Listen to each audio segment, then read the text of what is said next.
வாழ்க வளமுடன். ஓம் நமச்சிவாய. அனைத்து தமிழ் உள்ளங்களுக்கும் வணக்கம். நாம் தற்போது 2025ஆம் ஆண்டின் இறுதியை நெருங்கிக் கொண்டிருக்கிறோம். 2026ஆம் ஆண்டின் முதல் மாதமான ஜனவரி மாதத்தில் நுழைய உள்ளோம். நிகழும் ஸ்ரீ மங்களகரமான விசுவாச ஆண்டு மார்கழி மாதம் 17ஆம் நாள் திரியோதசி திதியில் ரோகிணி நட்சத்திரத்தில் சுபம் நாமயோகத்தில் கௌளவம் கர்ணத்தில் சித்த யோகத்தில் வியாழக்கிழமை அன்று இந்த மகத்தான ஜனவரி மாதம் பிறக்கின்றது. இந்த மாதத்தில் பல கிரகங்கள் தங்களின் நிலைகளை மாற்ற உள்ளன. ஜோதிட சாஸ்திரப்படி ஜனவரி 1, 2026இல் கிரகங்களின் சிறப்பு சேர்க்கையால் உருவாகும் மிகப்பெரிய யோகமான சங்கோண யோகம் ஒரு சில ராசிக்காரர்களுக்கு மங்களகரமானதாகவும் அதிர்ஷ்டமானதாகவும் வாழ்வில் புதிய வெளிச்சம் தருவதாகவும் அமையும். ஜனவரி மாதம் 13ஆம் தேதி செல்வத்தின் அதிபதியான சுக்கிர பகவான் மகர ராசிக்கு செல்ல உள்ளார். ஜனவரி மாதம் 15ஆம் தேதி கிரகங்களின் தலைவனாக கருதப்படும் சூரிய பகவான் மகர ராசிக்குள் நுழைய உள்ளார். ஜனவரி மாதம் 16ஆம் தேதி கிரகங்களின் தளபதியான செவ்வாய் பகவான் மகர ராசியில் சஞ்சரிக்க உள்ளார். இம்மாதம் அதாவது ஜனவரி 17ஆம் தேதி புதன் பகவானும் ஜனவரி 18ஆம் தேதி சந்திர பகவானும் மகர ராசிக்கு செல்ல உள்ளனர். இவ்வாறு ஜனவரி மாதத்தில் கிரகங்கள் தங்களின் ராசியை மாற்றுவதால் அதன் தாக்கம் அனைத்து ராசிக்காரர்களின் வாழ்க்கையிலும் காணப்படும். குறிப்பாக சில ராசிக்காரர்களுக்கு அதிர்ஷ்டம் பிரகாசிக்கப் போகிறது. இதன் விளைவாக தொழில் மற்றும் வணிகத்தில் நல்ல முன்னேற்றம் ஏற்பட போகிறது. அதே சமயம் ஆரோக்கியமும் சிறப்பாக இருக்கப் போகிறது. மேலும் சில ராசிக்காரர்களுக்கு கண்டமும் காத்திருக்கிறது. உயிர் போகும் ஆபத்து கூட வரலாம். எச்சரிக்கையாக இருக்கவும். யமனே எதிரில் வந்தாலும் சிவனின் அருள் இருந்தால் எதிலும் வெற்றி பெறலாம். சிவ வழிபாடு கர்ம வினைகளை அளிக்கும். இந்த கிரகங்களின் பெயர்ச்சியால் இம்மாதம் உங்கள் வாழ்வில் நடக்க இருக்கும் சுப மற்றும் அசுப பலன்கள் என்ன என்பதனையும், அசுப பலன்கள் ஏற்படுமாயின் ராசிக்காரர்கள் செய்ய வேண்டிய பரிகாரம் என்ன, வழிபட வேண்டிய தெய்வம் யார் என்பதனை பற்றியும் விரிவாக காண்போம். பிறக்கப் போகும் இம்மாதத்தில் உங்கள் வாழ்வில் வளமும் நலமும் செல்வ செழிப்பும் பெற்று வாழ்வின் உயரிய நிலையை அடைய எல்லாம் வல்ல எம்பெருமானை வேண்டி விரும்பி கேட்டுக்கொள்கிறேன். ரிஷபராசி அன்பர்களே, இந்த மாதம் நினைத்த காரியத்தை செய்து முடிக்கும் சூழ்நிலை உருவாகும். பண வசதி கூடும். தெய்வ சிந்தனை அதிகரிக்கும். வாழ்க்கையில் இருந்த அதிருப்தி நீங்கி பிடிப்பு உண்டாகும். எதிர்பார்த்த தகவல் வந்து சேரும். இடமாற்றம் உண்டாகலாம். எதிர்பாராத திடீர் செலவுகளும் உண்டாகும். தொழில் வியாபாரத்தில் திடீர் செலவுகள் ஏற்படும். எதிர்பார்த்த லாபம் குறையும். புதிய ஆர்டர்களுக்காக கூடுதலாக அலைய வேண்டியிருக்கும். உத்தியோகத்தில் இருப்பவர்கள் கடுமையாக உழைக்க வேண்டியிருக்கும். குடும்பத்தில் அடுத்தவர்களால் திடீர் பிரச்சனைகள் தலை தூக்கலாம். உங்களது கருத்துக்கு மாற்று கருத்து உண்டாகலாம். கணவன் மனைவிக்கு இடையே மனம் விட்டு பேசுவது நன்மை தரும். பிள்ளைகளிடம் கவனமாக பேசுவது நல்லது. பெண்களை பொறுத்தவரை மனதில் இருந்த சோர்வு நீங்கி உற்சாகம் உண்டாகும். எதிர்பார்த்த தகவல் சாதகமாக வந்து சேரும். பணவரத்து கூடும்.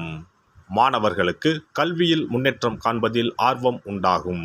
மனதில் உற்சாகம் ஏற்படும். நட்சத்திர பலன்கள். கார்த்திகை நட்சத்திரம்.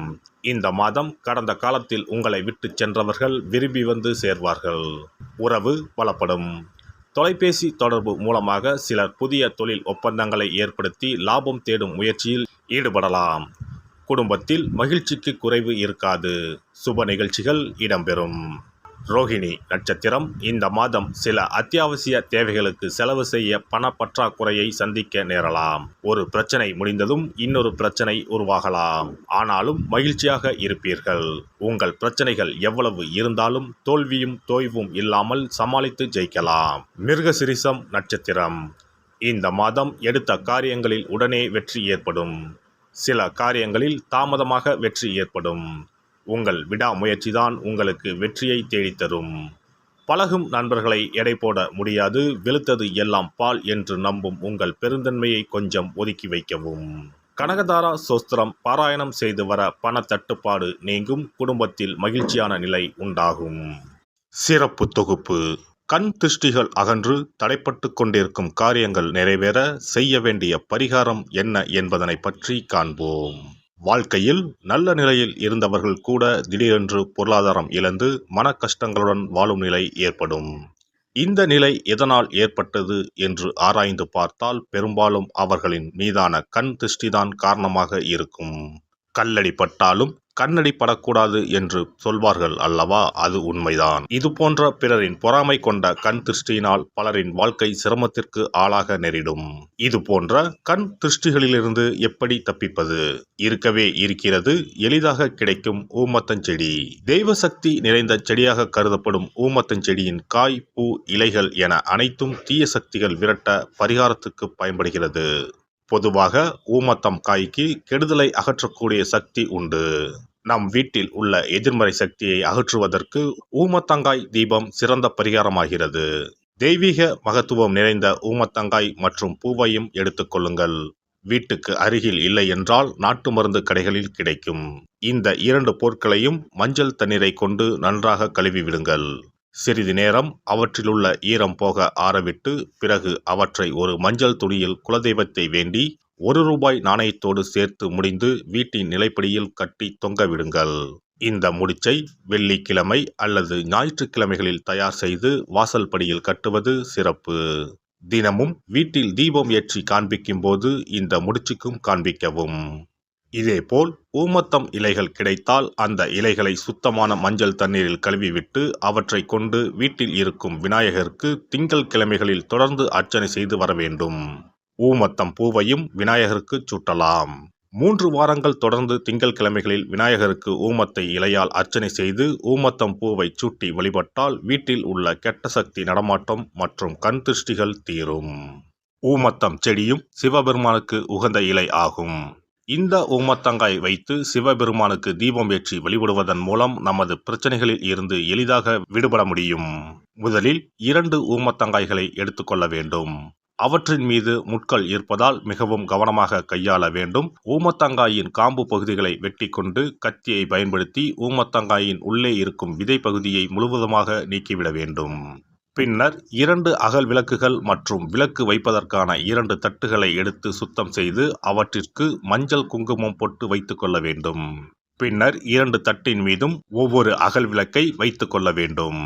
அதன் பிறகு எப்போதும் பூஜை செய்வதற்கு வைப்பது போன்ற வெத்தலைப்பாக்கு, பழம் போன்றவற்றை வைத்துவிட்டு 2 விளக்குகளையும் ஏற்றி சிவபெருமானை மனதார வேண்டிக் கொள்ள வேண்டும். எனக்கு இருக்கும் பிரச்சனைகள் அனைத்தும் தீர்ந்து இன்பமான வாழ்க்கை கிடைக்க வேண்டும் என வேண்டிக் கொள்ள வேண்டும். இந்த பூஜையை வெள்ளிக்கிழமை அன்று தொடங்கினால் தொடர்ந்து 9 வெள்ளிக்கிழமைகள் செய்ய வேண்டும்.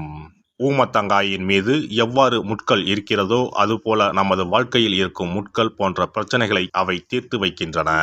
இந்த பூஜையை நாம் தொடர்ந்து செய்து வருவதால் நம் மீது இருக்கும் கண் திருஷ்டிகள் அகன்றுவிடும். தீராத துயரங்கள் தீர்ந்துவிடும். பணம், நகை நம்மிடம் பெருகி வரும். சிலருக்கு கையில் சுத்தமாக பணம் இருக்காது. வறுமை தாண்டவமாடும். கடன் தொல்லையால் கஷ்டப்படுவார்கள். பண பிரச்சனையில் சிக்கி கொண்டிருப்பவர்கள் இந்த தீபத்தை ஏற்றினால் 3 வாரங்களில் நல்ல பலனை பெற முடியும். தொழிலில் நல்ல முன்னேற்றம் இருக்கும். கடன் பிரச்சனைகள் தீரும். உறவினர்களிடையே பகைமை இருந்தால் அவையும் மறைந்துவிடும்.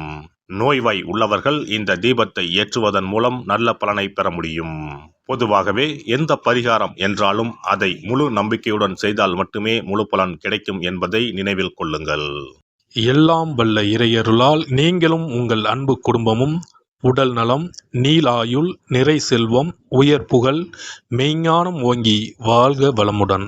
இந்த வீடியோ பதிவு உங்களுக்கு பிடித்திருந்தால் லைக் பண்ணுங்க, கமெண்ட் பண்ணுங்க, ஷேர் பண்ணுங்க. மறக்காம சப்ஸ்கிரைப் பண்ணுங்க. பக்கத்துல இருக்கிற பெல் பட்டனை கிளிக் பண்ணுங்க. நன்றி, வணக்கம். ஓம் நமச்சிவாய. சிவாய நம.